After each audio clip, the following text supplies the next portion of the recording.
Assalamualaikum warahmatullahi wabarakatuh. Perkenalkan, nama saya Mega Arafa dengan NIM 18157.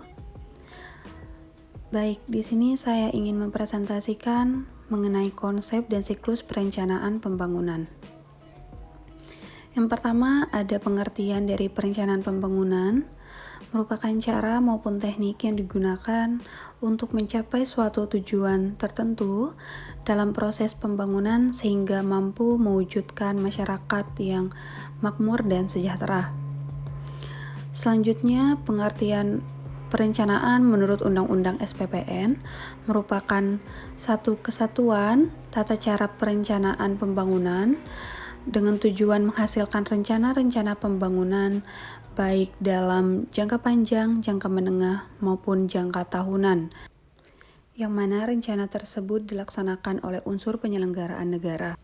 Selanjutnya mengenai tujuan dan fungsi dari perencanaan pembangunan nasional, di sini dijelaskan bahwa ada fungsi untuk menjamin keterkaitan dan juga konsistensi antara perencanaan, penganggaran, pelaksanaan, dan pengawasan, yang mana tidak hanya berfokus pada perencanaan saja, tetapi ada keterkaitan dan korelasi antara perencanaan, penganggaran, pelaksanaan, dan juga pengawasan. Nah, di sini juga tujuan dan fungsi dari perencanaan pembangunan nasional adalah untuk mengoptimalkan partisipasi dan juga peran dari masyarakat itu sendiri. Selanjutnya adalah jenis perencanaan pembangunan. Ada 3 macam, yaitu perencanaan jangka panjang, jangka menengah, dan juga jangka pendek, yang mana dari ketiga jenis perencanaan ini dibagi berdasarkan jangka waktunya. Perencanaan jangka panjang mencakup jangka waktu 10-25 tahun, jangka menengah mencakup waktu 4-5 tahun, tergantung dari masa jabatan presiden, dan perencanaan jangka pendek mencakup waktu 1 tahun sesuai dengan rencana tahunan, yang mana jangka pendek ini bersifat operasional karena di dalamnya meliputi program dan juga kegiatan-kegiatan dalam pendanaan. Tahapan perencanaan pembangunan dibagi menjadi beberapa tahap. Yang pertama adalah tahap penyusunan rencana. Di sini yang bertanggung jawab adalah Badan Perencana, Bappenas pada tingkat nasional, dan Bapeda pada tingkat daerah.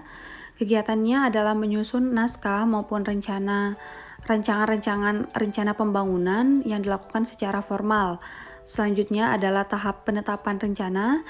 Di sini Badan Perencana memiliki kegiatan melakukan proses untuk mendapatkan pengesahan atas keberlanjutan dari tahap penyusunan rencana yang sudah ditetapkan di awal.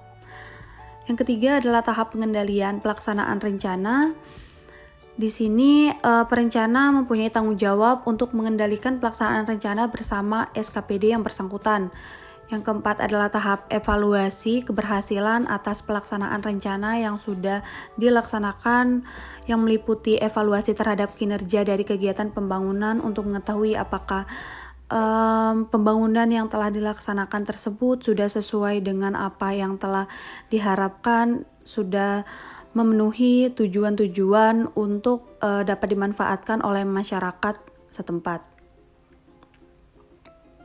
Baik, ini adalah siklus dari perencanaan pembangunan daerah. Bisa dilihat bahwa siklus perencanaan itu dimulai dari adanya pemahaman tentang daerah, potensi-potensi pada daerah.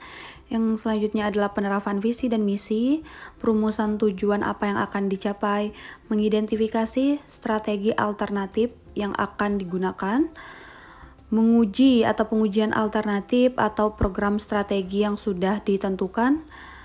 Selanjutnya adalah seleksi alternatif dan penentuan strategi atau program yang akan dilaksanakan, penganggaran, pelaksanaan implementasi, dan monitoring evaluasi.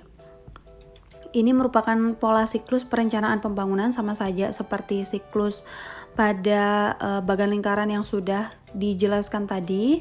Ini lebih terperinci lagi, ada penilaian keadaan saat ini, penilaian arah pembangunan masa datang, formulasi tujuan dan sasaran, mengkaji alternatif, menetapkan prioritas, merumuskan kebijakan pembangunan, identifikasi program, menetapkan perkiraan kegiatan, menetapkan perkiraan dana maupun anggaran investasi yang dibutuhkan, menetapkan indikator-indikator kinerja yang digunakan.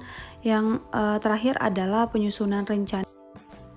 Proses perencanaan bisa dilihat dari yang pertama pendekatan politik, terdapat pada situasi pemilihan presiden dan kepala daerah yang mana di sini akan menghasilkan rencana pembangunan pada hasil proses politiknya. Yang kedua adalah proses teknokratik dengan menggunakan metode dan kerangka berpikir ilmiah oleh lembaga maupun satuan yang secara fungsional bertugas untuk hal tersebut. Yang ketiga partisipatif dengan melibatkan seluruh stakeholder antara lain melalui Musrenbang, yaitu musyawarah perencanaan pembangunan. Dan yang terakhir proses top down dan bottom up. Selanjutnya yang terakhir adalah teknik dari perencanaan pembangunan daerah sendiri menggunakan 4 teknik. Teknik analisis SWOT ini dikenal dengan 5W+1H. Yang kedua teknik statistik untuk mengetahui kondisi daerah, arah dan juga kebijakan-kebijakan yang akan ditempuh dengan menggunakan teknik statistik. Yang ketiga teknik perencanaan regional. Ini ruang lingkupnya adalah pembangunan daerah atau regional saja. Yang terakhir yang keempat ini adalah teknik prediksi, yang mana tujuannya adalah untuk memprediksi kondisi-kondisi di masa yang akan datang yang belum diketahui. Nah, sekian presentasi yang dapat saya berikan. Lebih kurangnya saya mohon maaf. Wabillahi taufiq wal hidayah. Wassalamualaikum warahmatullahi wabarakatuh.